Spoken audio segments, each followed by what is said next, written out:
Hola, amantes del debate, ya somos 500 y quería probar suerte al hacer 500, a ver si puedo hacerle una entrevista a Juan Rayo. Yo lo he intentado en otras situaciones, pero es difícil coincidir y bueno, pues no podemos hacer lo que no podemos hacer. Juan siempre responde a mis preguntas en Twitter, es muy solícito, soy patrono de él, os aconsejo que lo sigáis. Creo que Juan Ramón Rayo es quizá una verdadera eminencia en el tema del liberalismo, es una persona además muy convincente, es una persona muy serena, capaz de explicar y de explicar el liberalismo a cualquiera y tiene una templanza especialmente buena para el debate, para la retórica.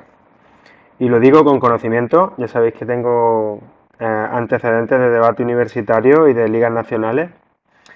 Y bueno, quería hacer el intento de hacer llegar este vídeo a Juan Ramón Rayo y al hacer llegar este vídeo a Juan Ramón Rayo, pues voy a plantear una serie de preguntas para Juan Ramón como si fuese una entrevista y él puede hacer las respuestas de las que considere necesarias. Ante todo, gracias por adelantado, Juan, si cuela y si no cuela, pues lo entiendo también porque eres una persona muy, muy ocupada. Y bueno, pues si ves que hay algunas preguntas que no quieres responder, pues te animo a que las cortes y las elimines, de pasándolas o de una a otra, etcétera. Bueno, pues estas son las preguntas, las he dividido en dos bloques. Una es de más de política y otra es más de liberalismo teórico, por decirlo de alguna forma. Bueno, bueno, pues gracias, Juan Ramón Rayo, una verdadera eminencia, tanto en economía como en el terreno de divulgación liberal. La primera pregunta que te haría es, ¿ha sido siempre Rayo un liberal empedernido? ¿Siempre has sido un liberal? Porque yo anteriormente era socialdemócrata. ¿Has pasado por alguna otra fase?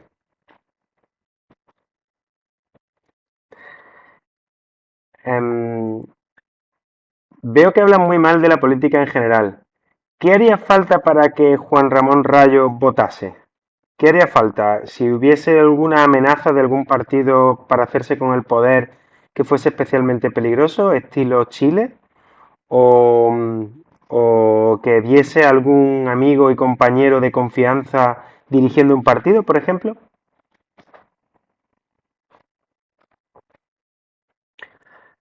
Em, ¿Qué haría falta para que Juan Ramón Rayo rompiese la ley o que promoviese la desobediencia civil?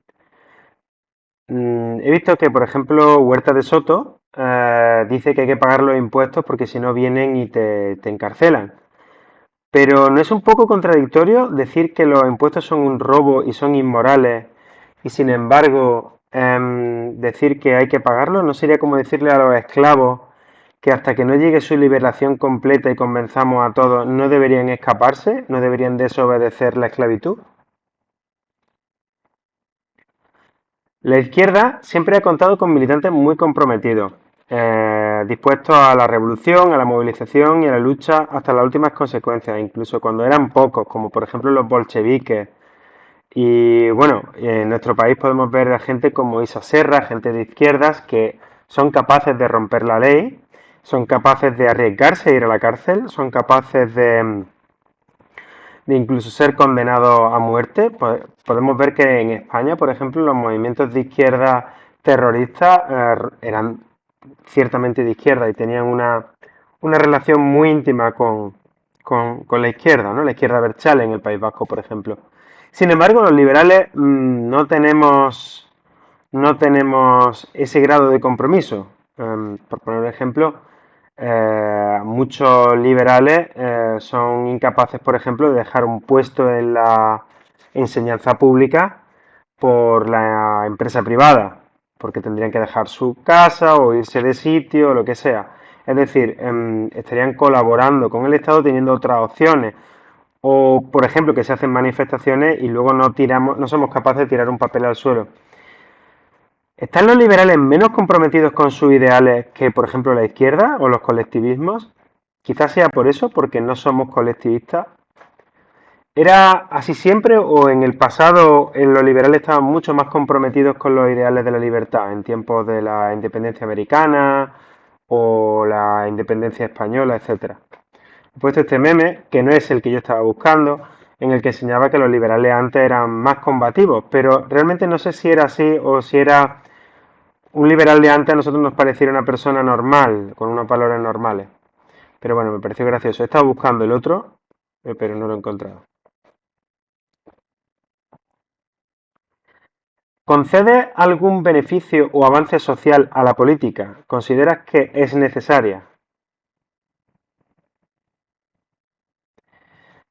He visto que le has deseado a Manuel Llamas, un gran liberal y libertario, suerte con su carrera política, que va a empezar hace poco. De cualquier forma, has mostrado también tu pesimismo y tu falta de confianza en que vaya a salir bien. Em, ¿No crees que hace falta que más gente con estos ideales esté en la política para que la sociedad vea algunas ideas diferentes? Por ejemplo, ¿le aconsejaría a Clara Campoamor no haber entrado en política o a los que hicieron la Constitución en Estados Unidos que no se metieran en política? Yo considero que a lo mejor era interesante que gente llegue a la política así. Dinos por qué crees que no es necesario o porque no llegarías a lo mejor a ese grado. O si consideras que es bueno.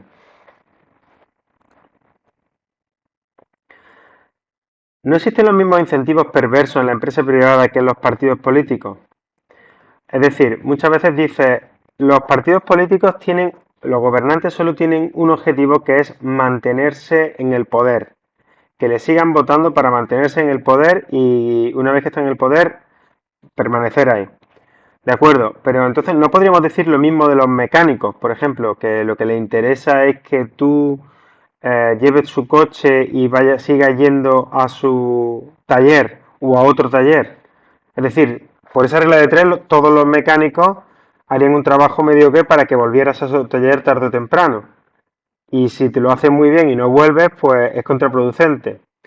Y se pueden crear cárteles en este aspecto. No es equiparable ese cártel en la política, en los partidos políticos, a los cárteles que surgen, por ejemplo, en las empresas de móviles, en los cuales cada X años te hacen cambiar de móvil, hacen que se quede obsoleto o que deje de funcionar. Y como verán, no hay oferta realmente de que eso cambie, de que eso vaya a cambiar.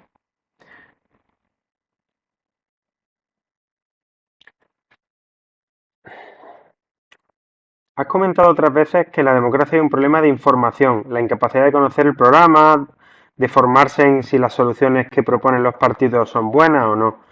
También comparándolo con la imposibilidad de Arrow. Pero no existe exactamente el mismo problema a la hora de firmar contratos, Juan Ramón. Es decir, cuando tú votas a alguien, tú no sabes qué es esa persona, no sabes a lo mejor del tema, no conoces nada de eso, pero eso sucede cada vez que firmamos un contrato, por ejemplo, cuando compramos cualquier producto, tenemos un ticket y tenemos una serie de contratos y de obligaciones y no entendemos hasta qué punto llegan. Un buen ejemplo sería la aceptación de términos y condiciones en Internet. Todos le damos que sí porque es imposible que estés informado de todos los servicios que tienes que firmar. Y ese sistema también entonces fallaría. El contrato no sería una figura eficiente a la hora de hacer contratos, etcétera. Un segundín.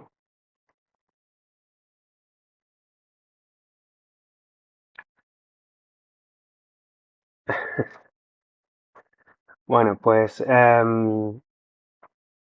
ahora, bueno, siguiendo con el tema este, perdonad la interrupción.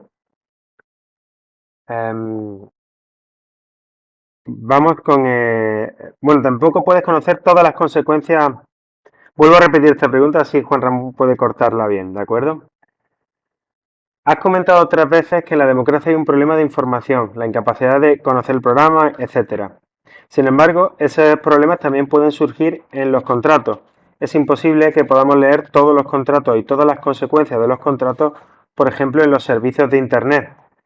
Además existe también una cartelización en Internet a la hora de que todos ofrecen unas condiciones más o menos igualmente abusivas. Existen ciertas cesiones que son involuntarias. En definitiva, que de igual manera que no podemos conocer las consecuencias de todos los contratos de todas las empresas que hacemos a lo largo del día, de todos los servicios, porque es imposible, básicamente, o al menos yo lo considero así, quizá tú no. En la aceptación de términos y condiciones de Internet, por ejemplo, son muy evidentes que tienen todo eso, ¿no? Tienen ese problema. Si puedes elegir dónde vivir, no estás aceptando explícitamente el poder del Estado de ese país para hacer lo que ellos dicen. Otra cosa sería que no te dejaran salir del país, como sucede en las tiranías como Cuba o Corea del Norte. Pero hablando en concreto de poder irte, yo por ejemplo me he ido a Georgia y creo que por aquí eh, hay ciertas libertades con los homosexuales que no tienen, pero hay otras libertades que sí existen, como la gestación subrogada, etcétera, o muy bajos impuestos. Entonces, a mí no me afectan esa falta de libertades. Al permanecer en España o al poder tener la opción, si no tuvieras la opción porque no tienes dinero de irte del país y decides quedarte en el país, no estarías aceptando explícitamente, no implícitamente, explícitamente que aceptas las condiciones que hay. Bueno, aquí entramos en un terreno más, entramos en el bloque de liberalismo más teórico. A ver si me puedes responder algunas de estas preguntas. Yo sé que son muchas y esto se está yendo un poco largo, pero responde las que te parezcan más interesantes. Muchas gracias, Juan Ramón. Existe un límite para los contratos. Esto es una cosa que a mí me llama mucho la atención. Es decir, una persona puede decidir con 18 años ser esclava el resto de su vida a cambio de una remuneración puntual, o un iPhone, o cualquier cosa. ¿Podrías vender la patria potestad de un hijo recién nacido? Es decir, te dejo que adoptes a mi hijo a cambio de que me saques de la pobreza, por ejemplo, que es más controvertido, ¿no? Por ejemplo, si empezáramos a ofrecer contratos de gladiadores televisados en el primer mundo, ofreciéndole sacar de la pobreza y volver millonario a gente que está en el tercer mundo. Hay un límite para los contratos, tanto de integridad física como de tiempo. Es decir, si con 18 años firmas una cosa que te hace esclavo el resto de tu vida, eso tiene algún límite. ¿Existe algún límite teórico para el tema de los contratos? La hipercorrección empresarial. De esto sabemos bastante en nuestro sector, en el tecnológico. Desde el liberalismo se suele decir que el Estado es peor que las empresas privadas porque, por ejemplo, Miguel Ángel Bastos suele decir que el racismo de Parks en el autobús fue el Estado, era un autobús del Estado y que el Estado es el racista y que sin embargo las empresas no pueden ser racistas porque pierden dinero al ser racistas. Esto me parece un poco arriesgado decirlo porque ciertamente las empresas muy ideologizadas, por ejemplo, en el sector en que trabajo, en el tecnológico, existen controladores de género, por ejemplo, vigiladores de género, que varios amigos ya me han comentado que va gente a vigilar que nadie trate de una manera especialmente machista o feminista eso, o se promocionan lo que hacen las mujeres para que haya una cuota, etcétera, de ese tipo, o incluso se ponen carteles muy grandes en las empresas apoyando el Black Lives Matter. Todo este tipo de cosas suelen ser básicamente ideologías de la empresa y cual se respira de puertas para dentro de la empresa también, lo cual lo convierte en un poco opresivo. Si tú expresas ideas contrarias, incluso en tu entorno privado, te puede costar el trabajo. Esto le pasó a Brendan Eich, te pongo el enlace, este documento te lo pasaré. Brendan Eich, inventor de JavaScript, en 2014, que no estaban las cosas como están ahora, lo echaron de Mozilla porque en su vida privada había recaudado dinero para la causa contra el matrimonio homosexual. Él votó en contra y recaudó dinero para eso en su vida privada, repito. O Gina Carano, que la echaron de Disney y de Mandalorian porque precisamente había dicho que él apoyaba a Trump o cualquier cosa de ese tipo en su Twitter privado. ¿No son peores a veces las empresas y no hay un riesgo de que estas empresas sean peores que los estados? Porque ya vemos que no permiten la divergencia incluso en el terreno personal.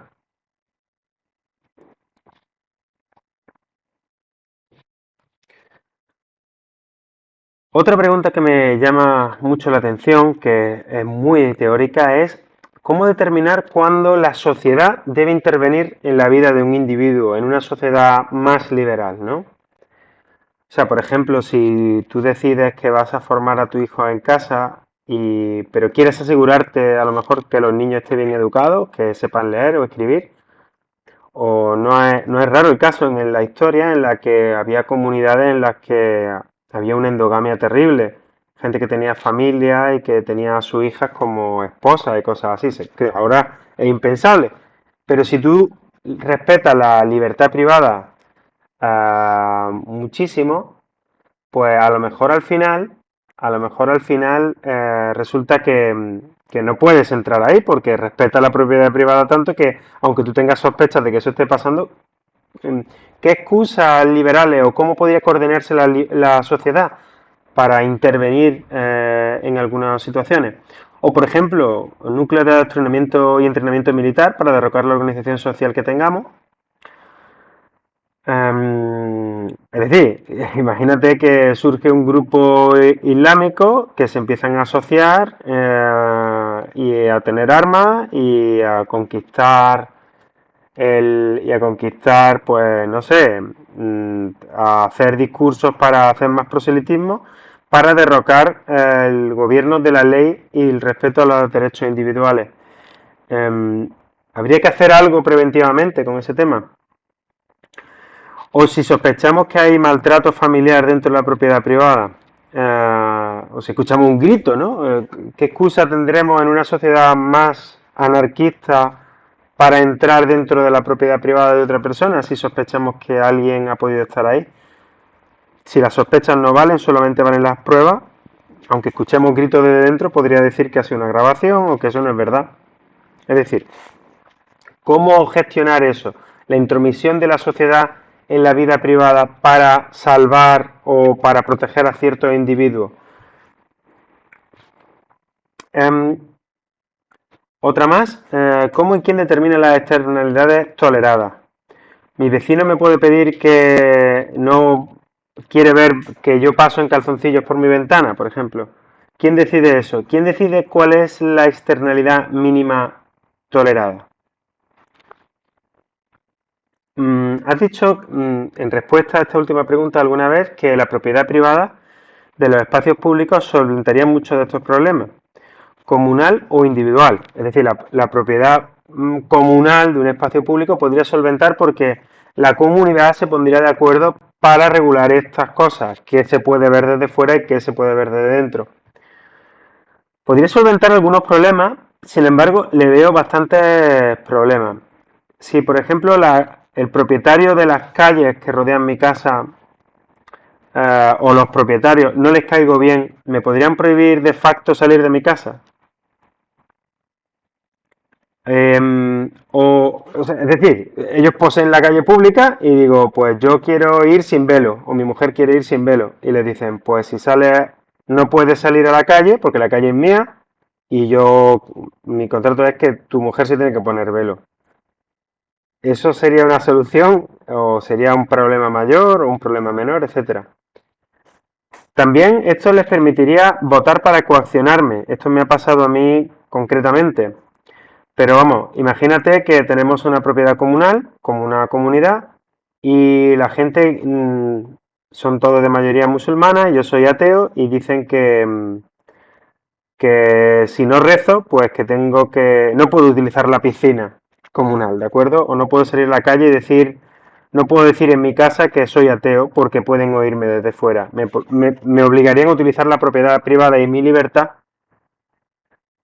eh, coaccionarían esos elementos públicos para utilizar mi libertad, para coaccionar mi libertad y mi propiedad privada. Por ejemplo, pagar el doble por pasar por la calle si no llevas burka. ¿De acuerdo? Yo esto lo he visto, por cierto, y quería comentártelo, que en una democracia real y formal, como es la de la comunidad, que tenía la capacidad con 3/5 partes de votar en contra de que yo pudiera alquilar vacacionalmente mi casa, pues votaron en contra, ¿no? Entonces yo no pude, querían que yo no pudiera. Gracias a Dios lo hice antes de la reunión, lo puse en alquiler antes de la reunión, entonces no hubo problema alguno. Em, este argumento te había sido bastante aplastante en el debate con Rubén Gisbert, que, que bueno, es una democracia más que real. Es más, yo era el presidente, así que imagínate, si me podían haber quitado y haber puesto a otro, pero aún así habrían votado todos para que yo no pudiera utilizar mi propiedad privada. Es decir, la democracia no servía para garantizar los derechos individuales de cada uno. Liberalismo es mejor que democracia, en eso estamos de acuerdo. La descentralización es un buen punto de apoyo para el liberalismo porque fracciona el poder estatal. Sin embargo, veo que los liberales acudimos a Europa para el euro y para ciertas regulaciones para que nos salve de nuestro propio Estado.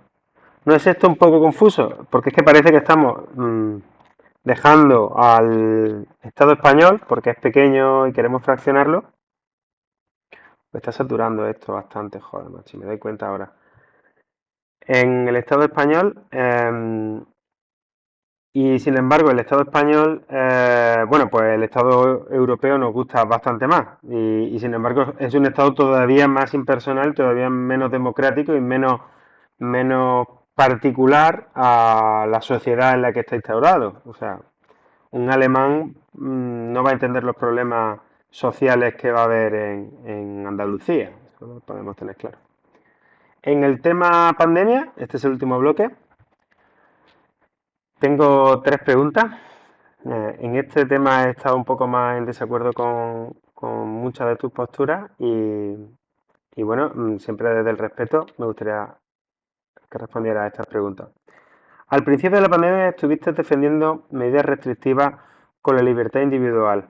Algunos otros liberales, como Antonio Costado, claramente más expuestos al riesgo de COVID, que es más mayor, es más probable que muriera, no estuvieron nunca en esa postura. Es decir, ellos nunca estuvieron cerca de los confinamientos o de perder estas libertades que estábamos perdiendo. ¿Matizarías algo de aquella primera postura que tuviste? La mano invisible, laissez-faire, este dejar hacer a la libertad individual para encontrar, digamos, el camino óptimo de la sociedad, es válido para muchas cosas en la filosofía libertaria. ¿No es válido para las pandemias y los confinamientos? ¿Es válido acaso para algunos países como Suecia o Japón, pero no para España? Tú mismo dijiste que los suecos sí que tomaron medidas a título individual, aunque no fuesen forzados por el Estado. Lo mismo, por cierto, pasó en Japón, donde la gente tomó medidas a nivel individual. ¿Son los japoneses o los suecos más capaces que los españoles de tomar decisiones individuales? Es decir, no deberíamos ser consecuentes con las decisiones que tomamos, no deberíamos ser igual de adultos, no valdría este laissez-faire para también el tema de la pandemia.